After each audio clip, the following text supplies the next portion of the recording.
দীর্ঘ এক দশক প্রতীক্ষা ও নিরলস প্রচেষ্টার পর নিজস্ব কার্যালয়ের আনুষ্ঠানিক উদ্বোধন করেছে চরতি ইসলামী সমাজ কল্যাণ ফাউন্ডেশন। প্রতিষ্ঠালগ্ন থেকে সমাজসেবা, মানব কল্যাণ ও দ্বীনের খ্যাতমতের লক্ষ্য নিয়ে কাজ করে আসা ফাউন্ডেশনটির জন্য এই নিজস্ব কার্যালয় একটি গুরুত্বপূর্ণ মাইলফলক হিসেবে বিবেচিত। ফাউন্ডেশনের নেতৃবৃন্দ জানান, নতুন এই কার্যালয় থেকে সমাজ কল্যাণমূলক বিভিন্ন কার্যক্রম আরও সুসংগঠিত ও গতিশীলভাবে পরিচালনা করা সম্ভব হবে।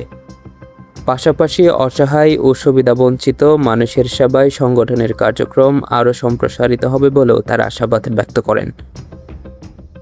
এ সময় সংগঠনের প্রতিষ্ঠাকাল থেকে যারা শ্রম, সময় ও সহযোগিতা দিয়ে সবসময় পাশে ছিলেন তাদের প্রতি গভীর কৃতজ্ঞতা প্রকাশ করা হয়। উল্লেখ্য, দীর্ঘ এক দশকেরও বেশি সময় ধরে চরতি ইসলামী সমাজ কল্যাণ ফাউন্ডেশন বিভিন্ন সামাজিক, মানবিক ও জনকল্যাণমূলক কর্মকাণ্ড পরিচালনা করে আসছেন। নিজস্ব কার্যালয়ের উদ্বোধনের মাধ্যমে সংগঠনটির কার্যক্রমে নতুন গতি সঞ্চার হবে বলে স্থানীয়দের প্রত্যাশা। News desk, WTV।